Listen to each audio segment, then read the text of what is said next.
And welcome in, everybody, to another edition of the Sick Podcast. Trust the process. It is Monday, May 11th. And if you're a Habs fan, you're probably pretty happy this morning after what you saw last night at the Bell Center. 6-2 win for Les Glorieux. They take a 2-1 series lead. We're going to talk about that game, but the series as a whole.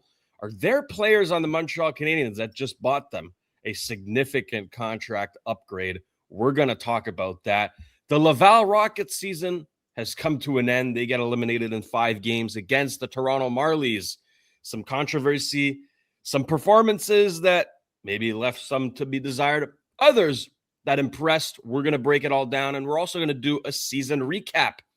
Who impressed? Who disappointed? What's the outlook like for next season for that team?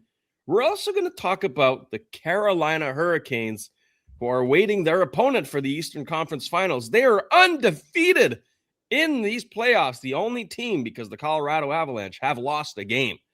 We're going to talk about that, and we have 4 mailbag questions in the queue. Oh, it's going to be a good show. I can't wait. It all starts right here, right now. Turn up your volume. Because you're about to listen to The Sick Podcast. Trust the process. The sickest NHL prospect podcast with Snake and Shayne.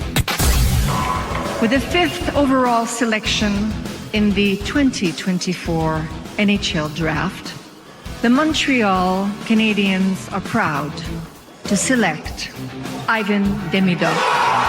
It's gonna be sick.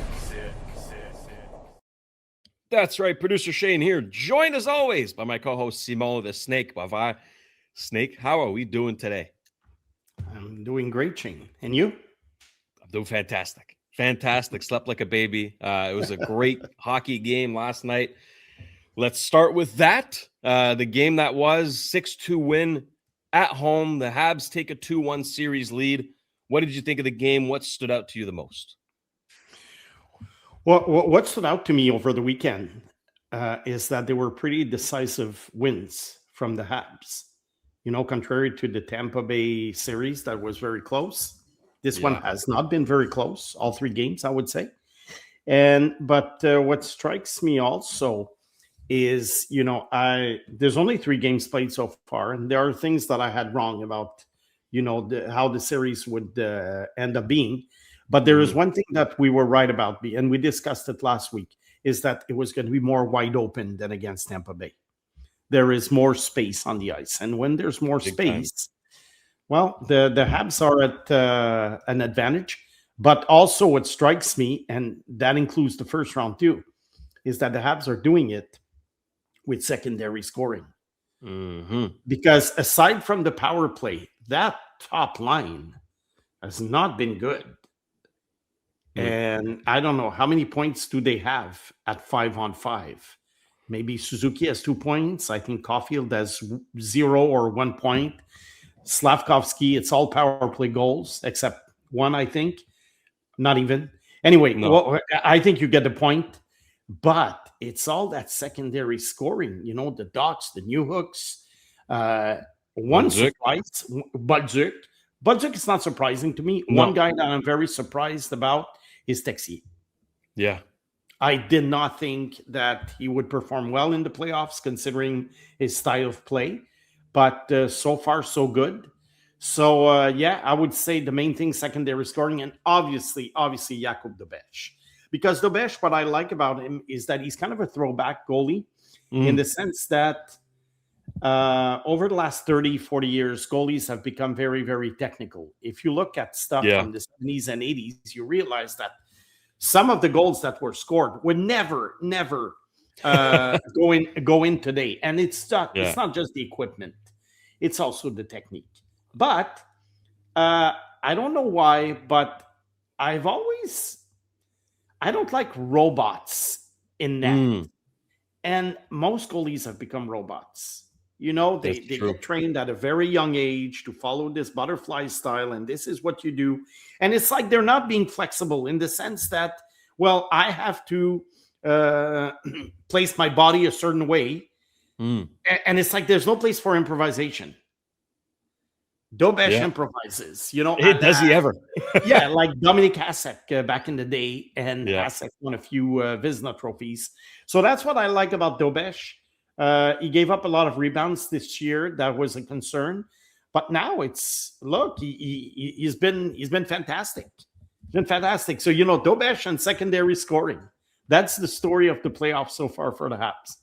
Pretty impressive. And further on Dobesh, we're both not goalie experts. I'm more so well versed in defensemen more than anything. But what's impressive to me is just how much he wants the puck, right? Like he will do anything to get to that puck, right? It's that combativity, right? The willingness to just get out of his net and like do anything to get the puck. That to me is what puts him over the edge, right? Of course, he's huge. He's got 6'5". That's also a pretty big advantage. However, it's the willingness, right? He wants the puck all the time. And listen, we have to talk about the personality as well, because he is fiery, man. Like he goes into battle. He whacks at guys. He doesn't mind contact. Clearly, Beck Malenstein tried to take his head off, and he just got right back up. And he's like, "All right, I'm ready to go." I mean, that's special, man. Like you say, throwback goalie. Yeah, well, 50 plus fans will remember Billy Smith for the New York Islanders. He won 4 Stanley Cups. That man was absolutely crazy, but he stopped the puck. And so you've heard the name. I do know. Okay, Billy Smith. Yeah, exactly. So look, I think it also shows you that goalies just draft goalies any round, doesn't matter. Just draft goalies. By the way, Dobesh was drafted by the Bergevin Timmins team. Good point. Yeah, 5th round. Drafted by Kent Hughes and Bobrov. He was drafted by Trevor Timmins. So that's a nice find. And it makes for an interesting look. It's not even a problem because of the way the contracts are structured. Dobesh and Fowler for the next few years. This is fantastic because we all assumed that at some point it was going to be Fowler and Montembeault or a veteran, not him, but someone like Kakkonen or, all the 30-something backup goalies that NHL teams have, because this is the way to go. But Boston had 2 young goalies, Swayman and Ullmark. And at some point, they made their choice. They traded Ullmark for a first-round pick. And they kept Swayman, and Swayman was one of the top goalies in the league. What will happen in Montreal? I don't know. But so far, I mean, it's good. You have 2 young goalies who can perform. I think Fowler can too. And it's also going to be easier for Fowler next year. I don't think they're going to send him back to Laval. I doubt it. But for sure, they have to give him at least 30 games. If he plays at least 30 games in the NHL, I think it's no use sending him back to Laval. And also, the best will be well rested for the playoffs next year. I'm getting ahead of the regular season schedule. Yeah, 1 year is an eternity in the NHL. That's it. Because look at who would have thought last year, it was going to be a Dobesh-Fowler duo in the playoffs for the Habs. By the way, Montembeault played last year. Everybody would have assumed that he was the number 1 again this year, but at least for a couple of years. Now. At least for a couple of years. He's the number 3. I think he has 1 year left on his contract, but that's something that we can talk about later when the Habs season is over.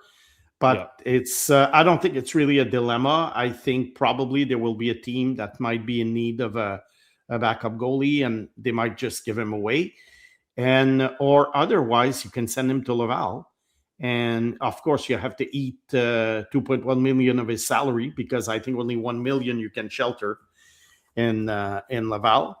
But if that's what it needs to be, well, be it, because Kakkonen is a free agent. So maybe it'll be Montembeault and a young goalie. Who knows? It's interesting to follow along. But yeah, Snake, I mean, the only way that the Habs aren't running a Dobesh-Fowler tandem in the near future is either if they have a big trade in place where they need to trade either one goalie, or if there is expansion. If there is expansion, like it's been rumored, then you can only protect one, and the other one might be taken. So, listen. It depends on how many years. It depends on how many years experience they have. That too. Yes. It was 4 years for goalies. Yeah. But so Fowler 1 year is gone. So if there's expansion, let's say in 3 years, one of the two is going to be gone pretty short, unless one of the two really collapses. Yeah. Anyways, we're not there yet. No, so we're not at the present yet. We're not ready to say. We're not ready to buy a Dobesh jersey in Houston. No, that's it. Houston, or it seems to be Houston or Atlanta again for the third time. We'll see if it works this time. But Pierre Maguire is pretty well plugged in, and he says that expansion is on the way. With the way that Vegas and Seattle and Utah have worked, I think it's only reasonable to think that there will be more teams down the road. But for the time being, next season goes to 84 games in the regular season. So all the more reason to have a really good backup goalie, or in this case, a 1A, 1B tandem where you can split games, ride the hot hand essentially. But even if you don't, you got another good one sitting between the benches. Snake, you bring up a good point when you mentioned the depth scoring, right? The players that we didn't really expect would be carrying the mail for the Montreal Canadiens. And this leads us to an interesting discussion, in my opinion. The future of certain players, specifically with the Montreal Canadiens. Now, I've split this into two separate sections, right? The first one being the undesirables.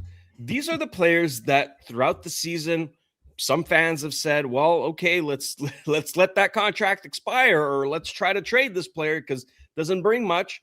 And in the playoffs, well, look at that. They're pretty damn good. The first one, obviously, is Kirby Dach, who is an RFA at the end of this season.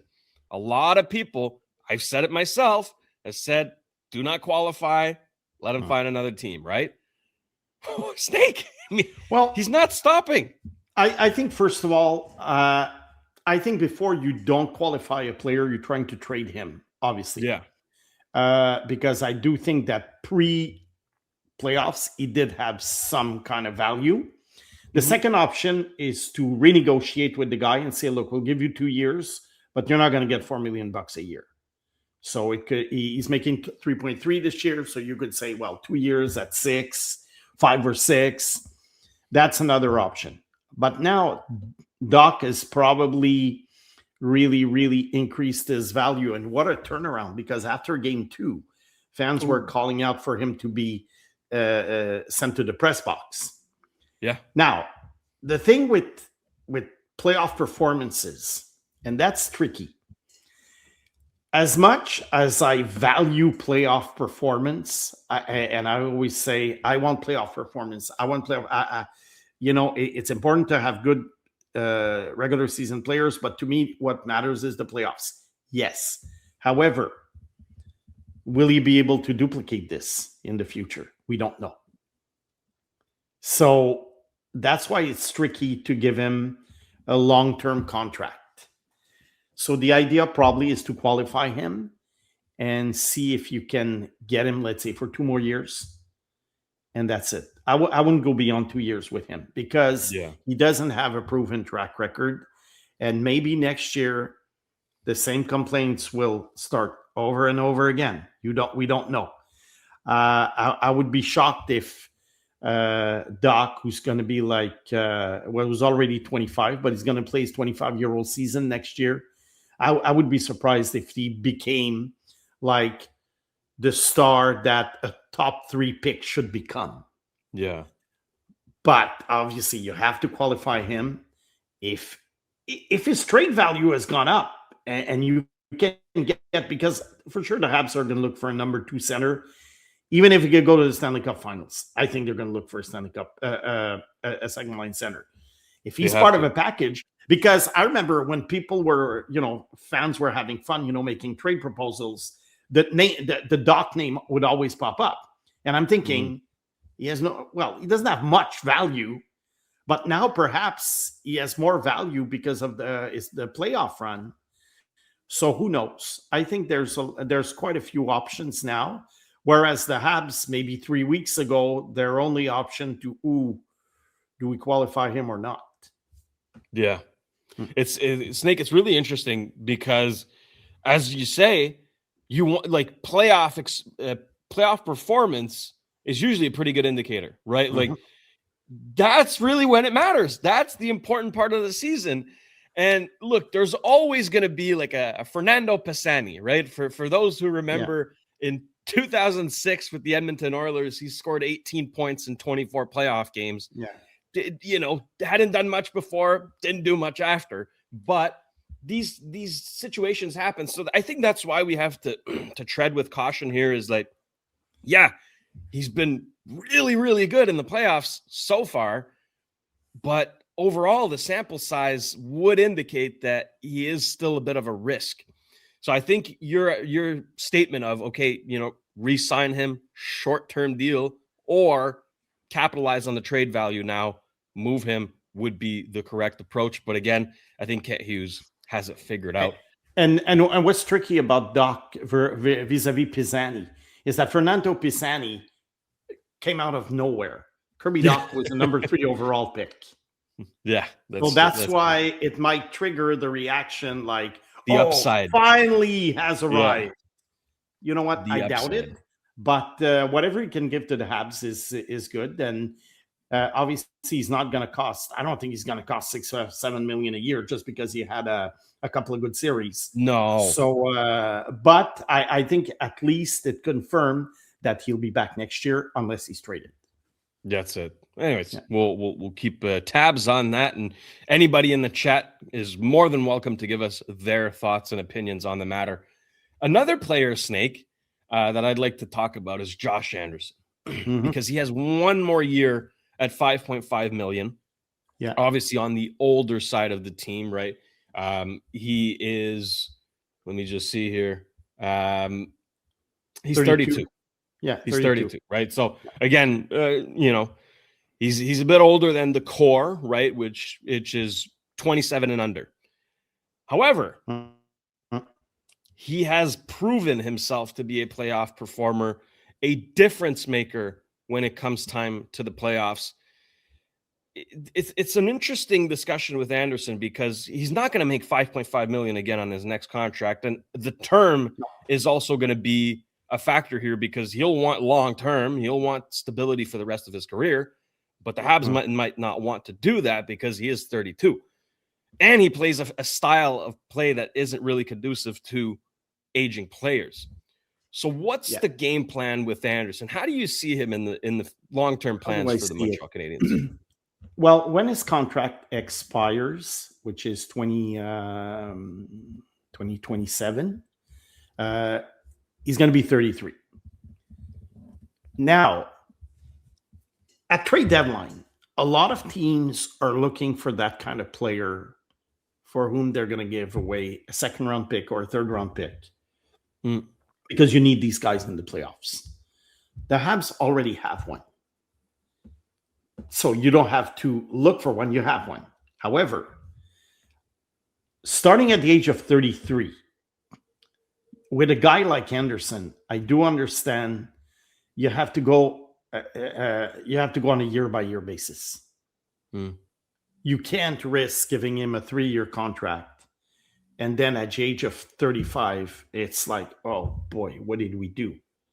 The guy can't skate anymore. The guy doesn't hit anymore. We don't know. Exactly. We really don't know. I mean, he could be a beast till the age of 37, 38, but we do not know because history has shown us, like you said, that his style of play is not conducive to a lengthy career. Well, let's say till the age of 38 or 39 and still being efficient. And obviously he's not going to get 5.5. Forget it. No. But I would go on a year-by-year basis. And look, I'll tell you something. If Josh Anderson walks away next summer it's because someone will have committed to 3-4 years. Yeah. And it should not be the Habs. I don't think Josh Anderson will just jump ship for 1 year for, let's say, a difference of $1 million. So the Habs might overpay a little bit for 1 year, but they're not going to commit to 3-4 years, and they shouldn't. And again, Let me ask you this. What's going to happen next year? Yeah. Is he going to be good next year? Again, that's Again, we don't why know. we're having this discussion, right? Because, throughout the season and even before, a lot of people were saying, okay, let the contract expire. Mm-hmm. He's been fine. He did some good work with the Habs, but let him move on. And now we're talking about potentially re-signing him because of what he can bring in the playoffs. And the Habs are at a stage now where they need playoff performers. Yeah. But Snake, from Anderson's point of view now, he might ask for more term than money, right? So let's say he asks for 3 years at a significant discount. Do you think the Habs still do it, or do the Habs really want to go short term and we'll give you more money for that? Well, the cap is going up. It's going up to $104 million next year. Mm-hmm. And at the time Josh Anderson's contract expires, so does Brendan Gallagher's contract. So does Philip Danault's contract. They might want to re-sign Philip Danault if he's still efficient, but not at 5.5, obviously. Nope. So look, if these guys want 3 more years, it depends on the price. If they're willing to go for 2.5 each, then that's fine. But will they? Look, they might get offers. They might get better offers. There's always one team out there who thinks, hey, we'll give him 3 times 4, 3 times 5. And it might be, and I understand the players. It's probably going to be their last contracts or so. And they want to maximize the money they make. So I can't blame the players for that. But 3 big contracts expire at the same time. But then you're going to have to pay Alex Newhook. And you're going to have to pay Demidov. So I think that money will be used. The 5-10, the 17.5 million that expire will probably go for Demidov and Newhook. That's it. So before we get to Newhook, because I do want to get to him, he's in my other category of the bigger contracts. Okay, the players that you were probably thinking of re-signing, but now they're going to be commanding a whole lot more. We're going to get to him shortly. However, I still have a few names to get to. The other one I want to talk about is Alexandre Carrier. Not Texier. Yeah. Well, we could talk about Texier as well. But Alexandre Carrier, who has 1 year left at $3.75 million. He's, again, going to be a UFA. Some people were saying, well, let that contract expire. David Reinbacher slots in, Adam Engstrom slots in, whatever it may be. Give some room to the young players on the blue line. Snake, this season has not been easy for Carrier. Like, he has had some ups, a lot of downs. In the playoffs, he's been unbelievable. He's been unbelievable, Snake. So then, the good thing about the guys the good thing about the guys we just mentioned is that they have 1 more year left on their contract. So, except for Doc, no decision has to be made this summer. So, Brian Gallagher, Philip Danault, Josh Anderson, and Carrier, they still have 1 year left before you decide what you do with them. Because, it would be tricky this summer if he were to be a UFA. Reinbacher is, seems injured again. You don't know if he's going to be able to last 84 games in the NHL next year. If he makes it, we don't know about Engstrom. So Carrier is, he did not have a good season, but now he's performing well. So he has a spot on the Habs next year, but 1 more year. And so if they all perform the way they did this year, then I wouldn't say it's a no-brainer, but I would say you have to consider re-signing them. Mm-hmm. If they don't perform, well, like you say, you just let the contract run out, and that's it. But it's a big turnaround. It's a big turnaround for these guys. However, let's be careful. You can, as much as you cannot erase Cole Caulfield's 51-goal season, you cannot erase the fact that Carrier was not very good this year. No. Although right now it's kind of the other way around. Caulfield's not scoring at 5-on-5, but he still scored 51 goals this year. Even if he goes down to 42 next year, he's a goal scorer. And you need these guys to take you to the playoffs. And who knows, maybe next series, Caulfield will be better. Look, it's all a very small sample size, I find. And you have to look at the big picture, because you can't fall into the Chicago Blackhawks trap. I remember when they re-signed Brian Bickel. He was a good player for performance. He was coming out of nowhere. They gave him a 4 or 5 year contract, which was like very expensive at the time. The guy did nothing. So you have to be careful one playoff. As for New Hook, I don't know if you want to get there now, or if you have there's other players you want to talk about.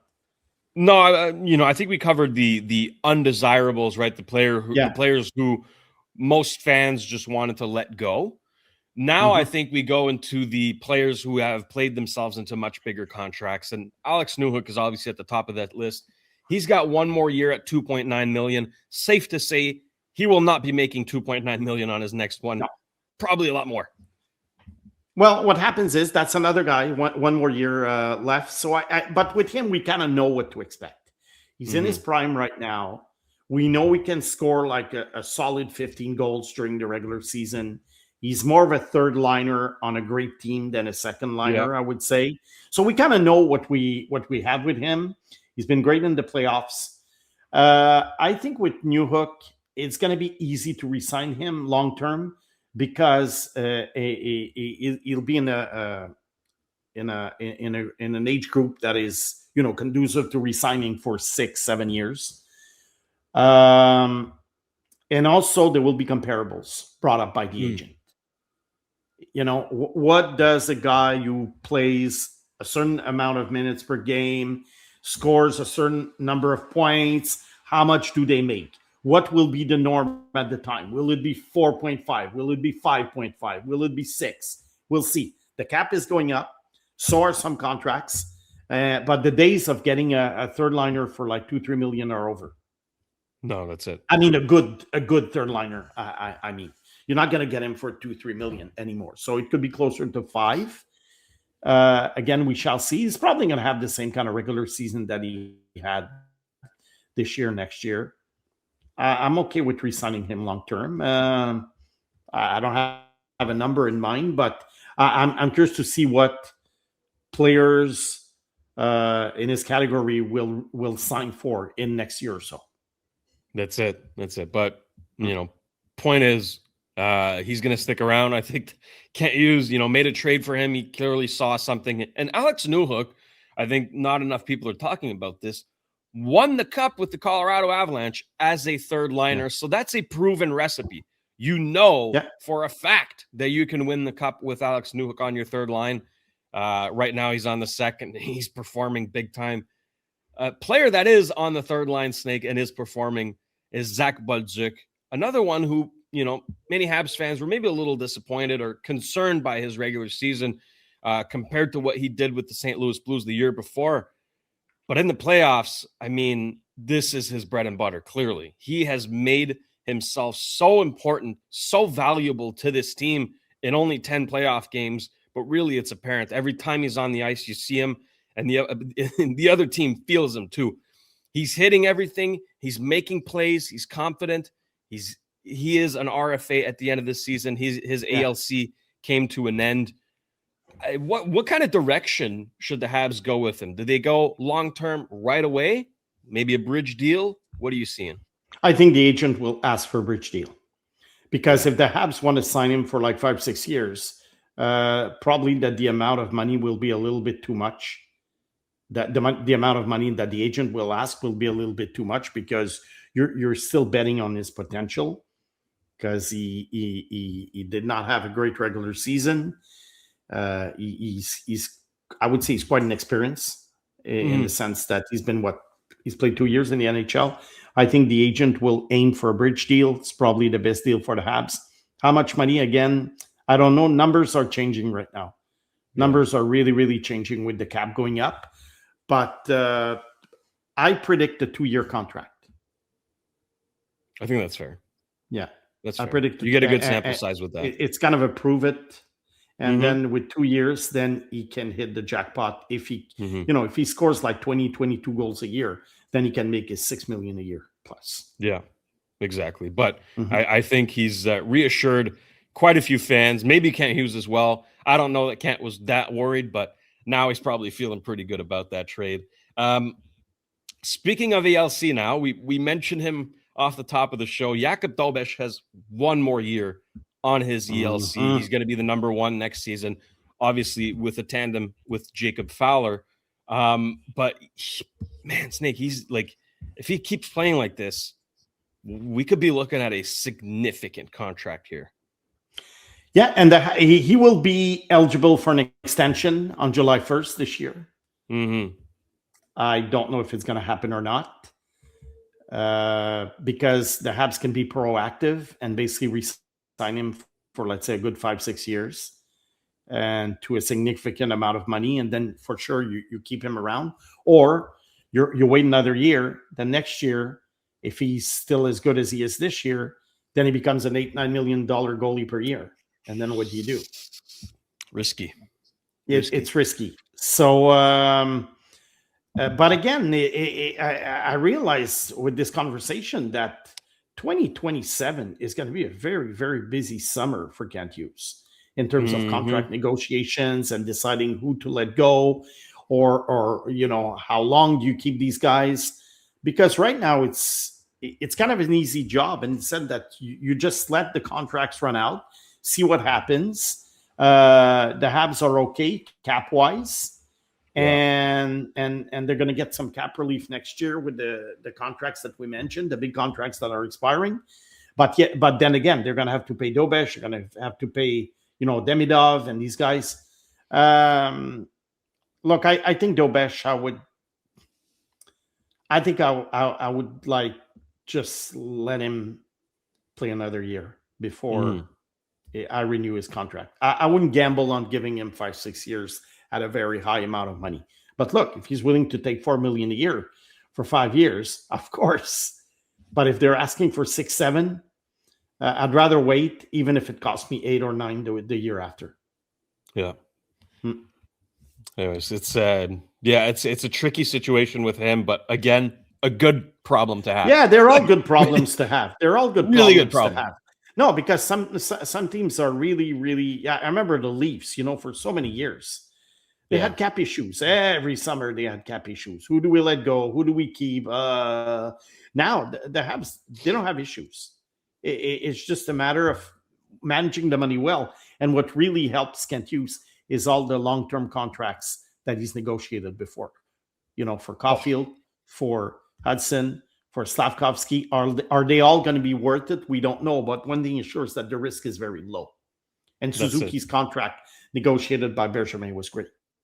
Oh, wow. Home run. So that's why it's not the Habs are not going to, they don't have these $11-12 million contract per year for 28-year-old guys. And you don't really know what's going to happen in 2-3 years.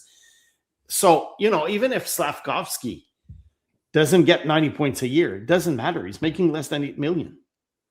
It's a very small percentage of the cap. Look, the top line is making $24 million overall. That's going to be less than 24% of the cap. It's impressive. It's very different than some other teams who have a lot of money spent on the first line, and with not necessarily the same kind of return you're expecting. Yeah. Anyways, they're value well contracts. Yeah, they're value contracts. Hudson too, Lane Hudson too. Yeah. Oh my goodness. Yeah. Big time. Snake, the only other RFA that I'd like to discuss quickly is Arber Xhekaj. He's been in and out of the lineup all season long, including the playoffs. Jaden Struble and him have been kind of switching back and forth. He's been playing. He's played the first 3 games of this Sabres series. We don't know if he'll be suspended for game 4 or anything like that. Kind of popped Carrick in the face there. He left his chin in the wind. So Arber took care of that. But overall, I mean, he's got his ups, he's got his downs, kind of like Carrier in a sense, but he's still young, right? I believe he's 24, 25. He's 25, right? So again, in the prime, or say, of his career, what's the game plan with him, you think? Well, he has 2 years left before he becomes unrestricted. So do you give him a 1-year contract and then see what happens? Or do you give him a 2-year contract and take him to UFA status, which is not good because usually players take advantage of it? Or do you give him 3 years and you buy out 1 UFA year? Problem is, if you want to buy out 1 UFA year, it's going to cost you money. And with that kind of player, again, who knows? He's been fine in the playoffs, but during the regular season, he was in and out of the lineup. I think he's useful in a sense, against tough teams. He's you have to have players like him, but at the same time, you don't want to overpay, and you certainly don't want to give very long-term contracts to these guys. So with him, I would probably just give him 1 year. I don't want to. I don't want to give him 2 years and walk him through UFA status for free. That's fair. I think that's a good plan to have. And look, we're gonna go more in depth into all of these discussions once the season comes to an end, right? What the postseason looks like. The off season, I should say. What the contracts are going to look like, trades, free agency, the whole thing. We're going to cover it all once the season is over. I have one final comment. About this. Yeah, please. We always the recency bias is very, very much in effect in professional sports. Yeah, and you see, let's say the Habs win 2 series, okay, but they lose to Carolina, and let's say that all the players we just mentioned don't play well against Carolina. Let's say. The recency bias will be, Doc is not that good. Well, Newhook, he's not that good. You have to be careful with this, So as much as we'll criticize a player who was good during the regular season, not that great in the first couple of playoff series, or vice versa, you have to look at the big picture. This is very important. Recency bias can make you make mistakes either way. So that was my comment. So if the Habs don't play well in the next series, it doesn't erase what some of the players did very, very well against Tampa Bay and Buffalo. But exactly. I'm getting ahead of myself. The series not over yet.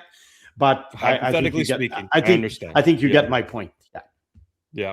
That's why we're having this discussion, right? It's because, right, let's say these undesirable players who maybe didn't have the best regular season are now all of a sudden being major factors in the playoffs, right?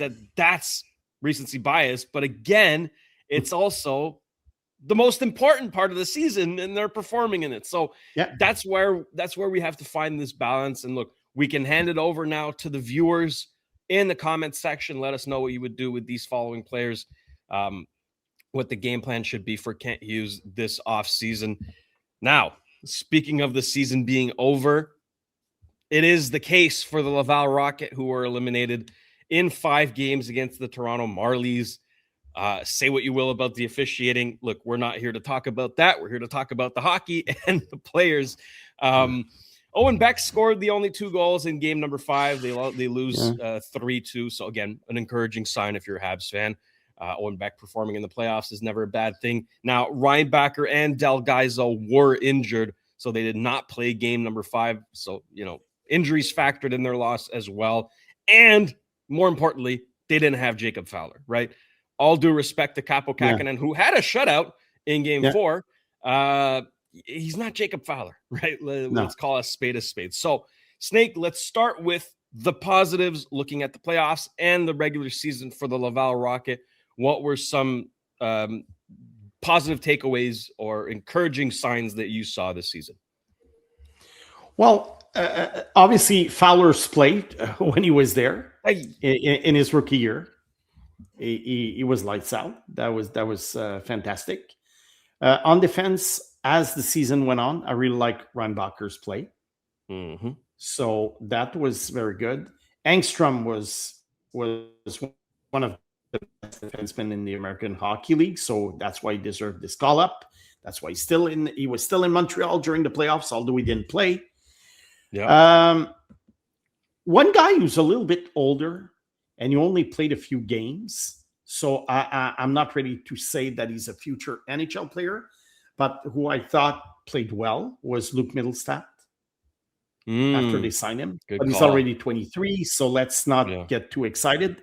Obviously, the veteran players were great. You know, Belzile, Samuel Blais, Laurent Dauphin. Laurent Dauphin was great in the playoffs. Also, he was probably their best performer. But so that's the positive. Now, I want to talk about the guys whose contract is expiring this year. There's a lot. And they're not necessarily part of the positive, because you would think that guys on their ELC are basically, they're kind of playing for some kind of professional survival, if you know what I mean. Because it's very easy for teams to let an ELC expire and replace these guys by guys who were drafted recently in the last couple of years. So the wheels are turning, in the American Hockey League. Guys get this 3-year contract. If you don't make it to the NHL, you might be re-signed by the American Hockey League team. But what are your chances of, especially for forwards, what are your chances? Because first of all, you have to go through waivers. So a few examples. Luke Tuck. Yeah. Contract expiring. They're probably going to re-sign him. He has to go through waivers next year. I don't think anyone will claim him. Jared Davison, same thing. Jared Davison, at some point, he gave a lot of people the impression that he could be an NHL player. He's already 23. With the Habs depth right now, I would be surprised, but he's probably going to get another contract. But back in Laval next year, is he going to go through waivers in September, October? Who knows? Unless someone has seen something. Joshua Roy, interesting case. Although he was a 5th-round pick, there were a lot of hopes placed in this guy because of the last 2 seasons that he had in Sherbrooke. Yeah. But and after the first season, he was practically given the 3rd-line center role in Montreal on a silver platter. It was his to lose in training camp 2024, and he did lose it. Never really came back, except for a few games. So I don't know. I think these guys are going to get contracts because you know what, you need players in Laval. You need experienced players in Laval, and they're not bad. But are they necessarily candidate to play for the Habs? Who knows? Sean Farrell, I think, is pretty much an American Hockey League player. He's probably going to make a lot more money in the next few years as an American Hockey League player. I doubt someone will claim him on waivers. Now, they have 2 UFAs in the veteran section. Alex Belzile, Sammy Blais. Sammy Blais could get NHL attention still. Yeah. I know he went through waivers and he was claimed, and then he went back on waivers and he was claimed again. He's kind of a tweener, but he might get an offer. As for Belzile, if he wants to stay in Montreal, they're going to give him enough money to make it worthwhile for him. And he's 34 years old. I think he's the man in Laval with Laurent Dauphin. Similar to what they did with Dauphin, right? Similar to what they did with Dauphin. Yeah. As for the other guys, young guys, whose contract has not expired yet, there's a rookie, Vincent Rohrer. I think he's been fine. Does he have a chance to be a 4th-line pest in the future? Who knows? I think next year will be important for him. He has to show like some offense in order to. You have to show some kind of minimum offense in order to be an NHLer one day. That's Tyler Thorpe, tough guy. Who knows? Again, if he can make it to the NHL. He's a tough guy. Florian had a good season. We knew that his goal scoring would go down because his shooting percentage was way off the charts next year. Unsustainable. Last year, yeah, it was unsustainable. But I think he had a good season. Does he have a chance for the fourth line with the Habs next year? I think so, depending on what kind of roster moves they make. I think he does have a chance for the fourth line. Philippe Michard is going to be in his last season, unless could he be packaged? He's a first-round pick. And some GMs might think, they didn't develop him well. He didn't have a chance in Montreal, whatever. We'll do something with him. So he might be trade bait. Otherwise, I think he's going back to Europe after next year. And finally, Owen Beck. Well, Owen Beck, I wouldn't say the clock is ticking, but he's a 22-year-old forward. It's going to be his last year. The last year is ELC. I think at some point he has to show that he can establish himself as a fourth-line center in Montreal. But now they have players. They have Philippe Danault. They have Jake Evans. What's the spot for him? Yeah. He's not going to take Kapanen's place on the second line, that's for sure.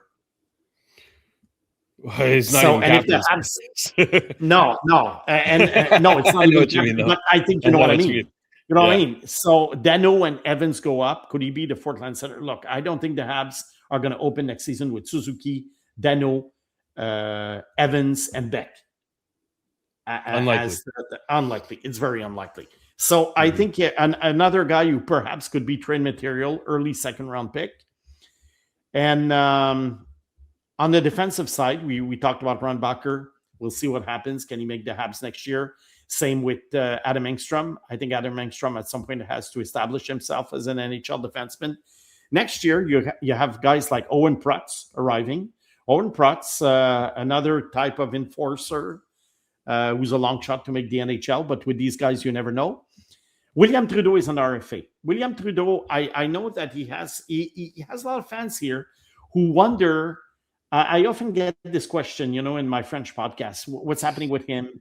Why don't they give him a chance? Look, they probably don't see him as an NHLer, but maybe another team does. So that would be his only chance. I don't think it's going to be in Montreal. And finally, Bryce Bickford is arriving next year. He was available for the Rocket. They decided not to play him in the first series against Toronto. Yeah. Maybe they should have, or maybe they were waiting for the next series. That never happened. Bryce Bickford is going to be a very interesting case. I think he needs to learn how to play defense. And also you want to see if his offense can translate well to the American Hockey League first. And 3, I always mention this, is there a possibility of converting him to the wing? Ooh. But that's just me. I've never heard it before. Like I don't from the Habs, brass. This is just me and fans, talking about this. I think it could be a possibility, or he's going to be trade bait because obviously a guy who scores 45 goals on defense in junior hockey could be an interesting guy to put in a package. So that's pretty much my recap of Laval. I think it's disappointing that they were eliminated in the first round. A lot of fans in Montreal probably don't care as much because the Habs are doing great. But last year they reached the Final Four. This year they were gone in the round of 16. I think it doesn't really matter whether the Laval wins or lose in a way, but what matters is the reps. You want your young players to play as much as they can. Now the season's over. It would have been good to have another series or two. Of course. And in that, we'll see what happens. Hunter Shepard, Capo Kakkonen are free agents. What do they do with Fowler, Montembeault next year? We don't know. Either if they don't re-sign Kapanen, for sure they're going to sign someone. Mm-hmm. A veteran goalie who won't have to, who will go through waivers, let's say, like Kakkonen did. Yeah. Because remember, during the season, some were wondering, why do they call up Fowler and not Kakkonen? Maybe one of the reasons was that if you call up Kakkonen and he plays well for like 4 or 5 games, you won't necessarily be able to send him back because teams need goalies during the season. Mm-hmm. So maybe he would have been claimed. So maybe that's the reasoning. But whatever. I think he was good for Laval this year. He was no Fowler, but he was good. Yeah, So serviceable. That's my recap of the Rocket season. There you go. And for those who are looking for more on the Laval Rocket, you can tune in to Le Sick Podcast en mode Rocket with Vincent Demuy and Cédric Blondin, who are your play-by-play commentators for the Laval Rocket here at the Sick Podcast Network. They do a great job. They release an episode a week. They have yet to record this one. They're waiting for the media availabilities to be over. We might be recording tomorrow, so stay tuned for that if you want more on the Rocket. But we're going to move on, Snake, to the potential opponent of the Montreal Canadiens. I know we're getting ahead of ourselves here, but the team that has clinched a spot in the Eastern Conference Finals, doing so in only 8 games. The Carolina Hurricanes have swept both of their first round, their 2 matchups so far in the playoffs. Remarkable stuff, really. You know, you could debate the quality of the opponent, if you will, but they did it. They did it, right? No other team did it. They did. Undefeated so far in the playoffs. Now, a lot of people are a little ticked off by the fact that they're waiting for their opponent in the Eastern Conference Finals. Meanwhile, the Habs and the Sabres have yet to play Game 3. They just played it yesterday. Well, look. If the Sabres and the Habs had finished in 4 games, which is not going to happen, it would have finished tomorrow night, correct? Yeah. Which is like 3 days after the Canes. Not the end of the world. But if the Habs-Sabres series goes like to 6 or 7, 7 is next Monday. Mm-hmm. So the fact that Carolina swept Philadelphia obviously has something to do with it, but also the fact that they started the series before Tampa Bay and Montreal ended. The thing is, there was no hockey on Saturday night that evening. TV runs the show in the playoffs, whether it be the NBA, the NHL. You see the starting times. Times. I was looking at starting times in the NBA. A lot of teams are playing at 8:30 local time in order for the game to be shown at 9:30 Eastern time. 8:30 local time is pretty late to start a game. Forget about bringing kids. So, I mean, it's TV runs the show, and they decided that evening that they were going to have the Carolina-Philadelphia #1 game before the Tampa Bay-Montreal series was done with. Also, there are a lot of 3-day, let's call it 2 day instead of 1 day, 2-day breaks right now. That's why it's going to end on June 20th. I know they have constraints with arenas because sometimes they share it with basketball, sometimes there are concerts. But come on, I mean, can't you just play like Sunday, Tuesday, Thursday, Saturday, Monday, instead of always having this rest? 2 days without a game. Man, it's exhausting.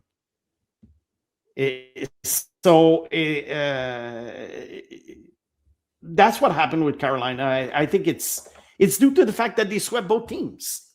Yeah. So their success has made the NHL make that decision. Now, the double-edged sword of not playing for potentially 10, 11 days is that, you're going to be in top shape, or at least in better shape than teams that play back-to-back 7-game series. But you can be rusty also. What are they doing now? They're practicing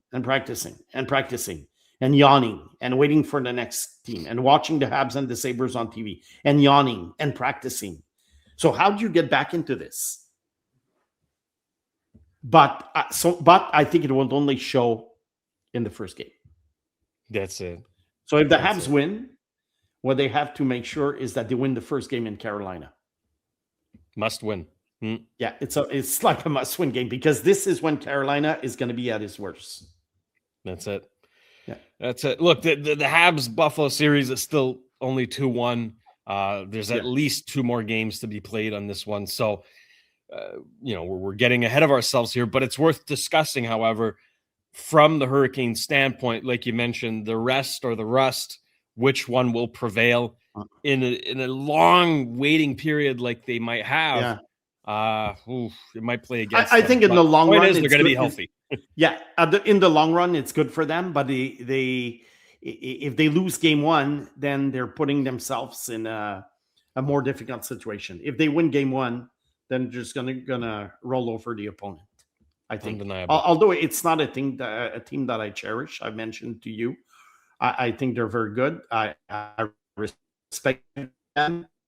And beat some very good teams. Much harder to beat Buffalo and Tampa than Ottawa and Philadelphia. But that's the format. That's the playoffs, and you have to respect the team that goes 8-0. But to me, they're not must-see TV. It's very rare that I will watch a Carolina game and be very, very excited compared with other teams that I much prefer watching. But look, I respect them, and who knows? Who knows? Could they win the Cup this year?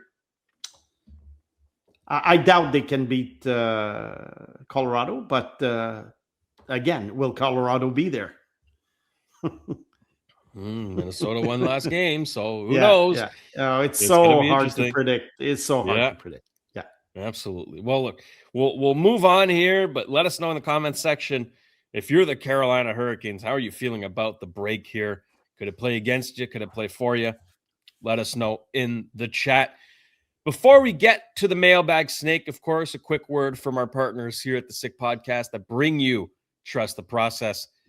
First and foremost, shout out to Cheapest T-Shirts. If you are looking for the cheapest prices on wholesale apparel in Canada, you will find them at cheapesttshirts.ca. They're proudly Canadian and trusted by thousands of customers from coast to coast. They deliver unbeatable value every day. You'll always get the cheapest prices plus same-day shipping and even next-day delivery, so your order arrives fast. Enjoy free shipping on larger orders and a simple, easy-to-use website that makes online ordering a breeze. Get the cheapest deals in Canada today at cheapesttshirts.ca. And a shout-out to our friends at Betway. You can get a deposit matchup bonus up to $300 on your first deposit. You can scan the QR code on the screen or click on the link in the details section to create an account and redeem your welcome offer. Now, the offer is only available for new customers. Terms and conditions apply. The offer is not available in Ontario, and you must be 18 years or older. Please play responsibly. With that, it is time to go digging in the mailbag.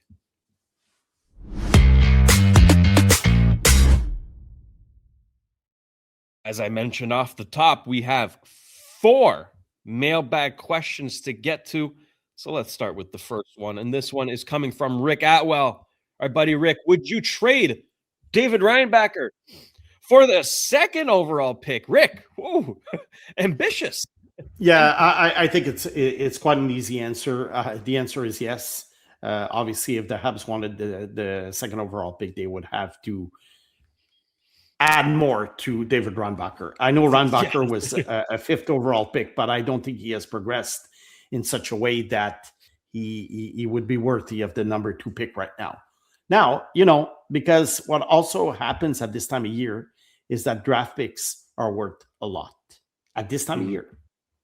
And then after the player is drafted, it's like when you buy a car at the dealership, the value goes down as soon as you walk out of the garage. Well, it's almost the same thing with draft picks. Draft picks right now, the top 5 picks right now, their value is at their peak, and Reinbacher obviously wouldn't cut it for San Jose. No, it would have to be a significant package. But listen, I understand where Rick is coming from because we've been talking about the San Jose Sharks and their need for defensemen, right? Mm-hmm. That's really what they need. So listen, the Habs have a surplus of good defensemen and good prospects on defense. We talked about Bryce Pickford, right? Could he be in that package? It's something to consider. We love outside the box thinking here at Trust the Process. Rick, that's a proposition that I haven't heard yet. A package maybe surrounding David Reinbacher for that second overall pick Well, is something to consider. Unlikely. Also, because I think the reasoning is also that is a 21-year-old Reinbacher more of a sure thing than an 18-year-old Carson Carrolls, Chase Reed, Keaton Verhoff. That's the idea. You get a guy who you know more about him than you know about Chase Reed, let's say. Yeah. But no, obviously, because of what I mentioned, it's not going to happen. It would have to be a significant package for that second overall pick. But love the question, Rick. Let's get to the second question now. This one coming from Elijah. Who has more talented players, the Sabres or the Habs? I think that's a very, very interesting question. I mentioned before the series that I preferred the Sabres top 9 to the Habs top 9 in general, saying that the Habs had more high-end talent, but maybe the Sabres had more talented players. Yeah. I think it's a toss-up, honestly. I don't know what you think. I think it's a toss-up. It depends on what you mean by talented player. I consider Alex talent is subjective. I consider Alex Newhook talented. Of course. I consider, Zach Benson talented, but they're not superstars. But I consider him talented. I consider Bowen Byron, Rasmus Dahlin, obviously, and Owen Power. They are talented. But is Mike Madison talented? I think he's talented too. There's different levels. It's subjective. Talent. So I think it's very, very close. Yeah. If by the question, or maybe Elijah, I hope I'm answering it correctly here, but maybe he was asking about like game-breaking talent, right? Which team has palpably the most talent? And I think that's unquestionably the Montreal Canadiens. I mean, they have a 51-goal scorer. Yeah, they have Ian Hudson, who is one of the most talented players I've ever seen. Ivan Demidov can make a highlight reel play like that. Nick Suzuki Demidov, Suzuki, Caulfield at 5-on-5 have not been great in the playoffs. But if you look, we're only talking talent, though. We're only talking talent. If you look at the regular season, Montreal is more talented than Buffalo. Yes. Yeah, I think based on that question, I think that's the only answer we can come to. Let's get to number 3 now. This one coming from Tails. Something Forest. Sorry. Tree in the Forest. Where did Snake have Leo Carlson in the Bedard Fantilli conversation 3 years ago? And what does he think of that draft looking back at it? Well, Snake, I know you're a big Leo Carlson guy, so I'm a big Leo Carlson guy. So I did have him over Fantilli back in 2023. I think I don't know. I like big centermen who can make, spectacular moves. I think so far he's progressed well. I'm expecting more of him as career progresses. He's 21 years old now. I'm expecting more and more. I think he's been very good in the playoffs so far. Now, the 2023 draft, it's a draft where, first of all, it's too early to judge, because I think a lot of players are still in development, and even the most talented guys, we don't know exactly what they're going to be. Like take for example, a Will Smith in San Jose. Is he really a first-line player? Maybe, maybe not. Matej Mishkov. He's probably the most talented guy in the draft besides Bedard. But the lack of effort sometimes is like, it's that's why he probably was pick 7, whereas basically he was probably the second or third most talented guy in the draft. The defensemen, the Wielander, the Simashev, the Reinbachers, the Sandin Pelika, Oliver Bunt, they all played in the NHL. They've all played games. Yeah. I don't think any of them will come out as a superstar, the way it happened, the years of Makar and Heiskanen. As for the forwards, there are some disappointments so far. Brendan Yeager, traded by Pittsburgh already, not doing much in Winnipeg's farm team. Ryan Leonard having a good rookie season in Washington. I think he is the type of player that most analysts expected.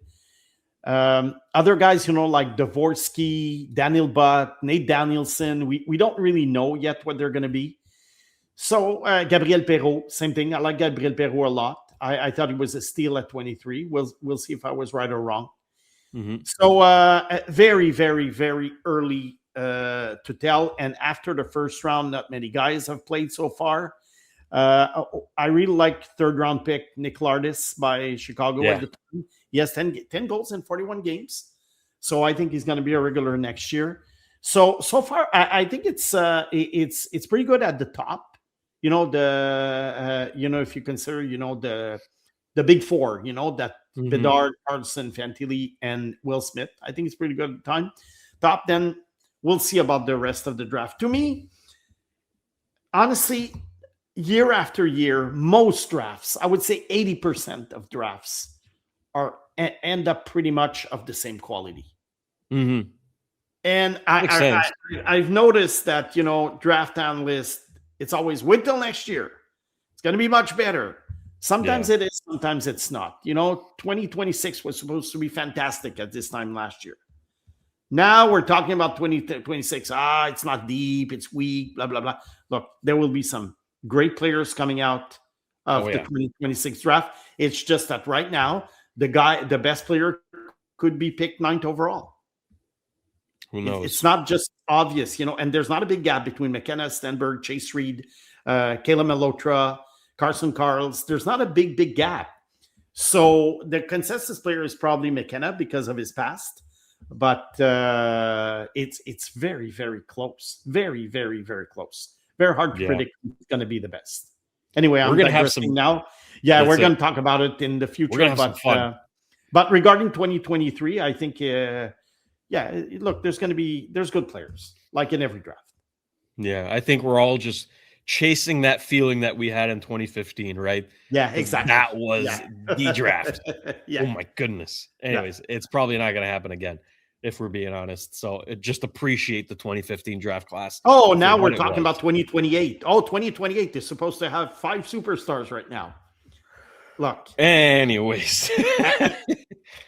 2 years from now, I think this guy. Yeah, it's like that every year. Guys? Yeah, every year. Like that every year. Anyways, but 23 was, top end. I mean, the top 3, especially the top 2. Some quality players right there. All right, last but not least, the final question from today. And this one was sent through email. Yes, you can do that if you want to. This one coming from Bobby Eisworth from Regina, Saskatchewan. Beautiful Regina. Thanks, Bobby. Hey, guys, love the show. We love you, Bobby. Question regarding Michael Hage's decision to return to college. Do you think he has watched the Habs in the playoffs this year and he regrets his decision to miss out on being a part of this? Or do you think he's glad as he might feel there's no way he is ready to compete at that level? That is such an interesting question. To be honest, I have not thought of Michael Hage in the last 3 weeks. But we were wondering for months and months, speculating about. That's it. Can he play? Will he play? What are they going to do? Who could he replace? Well, let's go back to the Tampa series. Do you think at some point when Martin Saint-Louis decided to put Oliver Kapanen in the stands that perhaps Hage could have gotten the call, depending on how we practice? Because practice is very important. This is where coaches make decisions. Yeah. And we don't know how we would have been. But do you think he could have been a candidate, or they would have played it safe and just shuffled the deck, with the guys that they have right now? I think they would have played it safe. Yeah. So you think he would have as much of a talent influx Michael Hage would have been? Again, it's not his fault, right? But he is inexperienced and playing against one of the most experienced teams in the playoffs in the Tampa Bay Lightning. I don't know that would have been a good fit for him to throw him out to the Wolves right away. But again, it's all hypothetical. Look, the Habs, the Bruins played James Higgins. They also lost in the first round. Yeah, and they did not have the same expectation as the Habs. Yeah. That is correct. I think Boston was just happy to make the playoffs. But it goes to show you, Higgins was still he was still holding his own in the playoffs. That's my point. So I think it's kind of a comparable that we can make. Mm-hmm. But that's an interesting question. I don't think Age regrets it. I think the decision was made based on whatever reasons he had, wanting to go to college, not wanting to go to Laval, nil money. Who knows? Who knows what it is? It doesn't matter anyway. That's it. The reality of the situation is that by the end of next season for Michigan, he will be a better player than he was had he come to Montreal right now, unless something drastic happens and he regresses, which would be unlikely. At age 20, junior players usually go to the American Hockey League. Mm-hmm. Look, I understand why the Habs were not too happy about the decision, but because I think he was ready to take another step in his career. It won't hurt him. I said it before. It's not going to change anything. In 4 years, we're not going to be talking about the fact that he stayed an extra year at Michigan. But for now, it would have been good for him to turn pro like not most, but all junior players do. Well, you mentioned the Laval Rocket. That's a team that could have used them in the playoffs. Oh, yeah. Like they were a Michael Hage away from making it to the other round. So maybe in that scenario, he might have wanted to play there. But the point is, the decision is made, and they'll see him by the end of next season. And the team itself will be better as well, right? They're going to make adjustments. They're going to make trades. They're going to make moves in the offseason. And, we'll see where Michael Hage slots in when he does come to the Habs. But I think he will have a spot right away. I would be surprised if he didn't. Point is, it's all hypothetical, but great question from Bobby and great questions from everybody today. 4. That's some good quality stuff. And we encourage you all to chime in the comment section, send in your questions and your topic recommendations. If you have a topic that you like us to cover, we're always open-minded. We've done it a few times before, so send it over to us. Snake, anything else to add before we get out of here? No, another Habs game will have been played by the time we talk again. Correct. And the only thing I can say is that if the Habs win the next game, I think the series is over. Buffalo's not going to win 3 in a row. Yeah. That's my take. It's not a hot take. I mean, I think it's pretty obvious. But if Buffalo wins, it's a best of 3 with Buffalo having home ice advantage. Anyways, the way the Habs have played the last 2 games, if I'm a Habs fan, which I am, I'm not worried. That'll do it for us today here at the Sick Podcast. Trust the process. Thank you all for tuning in. Thank you to producer Jimmy back at Master Control. He is Simon the Snake, ou Serpent Boisvert, as Tony likes to say. You can catch him on Tony's French show in the morning, 10 a.m. Which days are you on again? Wednesday morning, usually around 11, but it could be 11:30 also. But it's Wednesday morning. Wednesday morning on Le Sick Podcast with Tony Marinaro.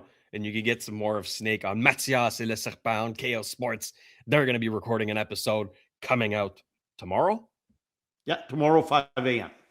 There you go. So hopefully you're also subscribed to this show, because we're going to be posting more and more and more Mondays, Thursdays, all the way up until past free agency. Okay, so you've got us for a few more months here.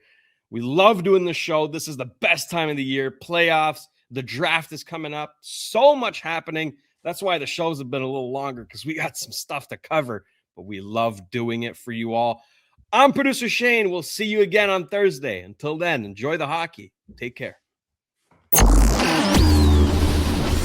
And that's a wrap. Hope you don't miss us too much until next time.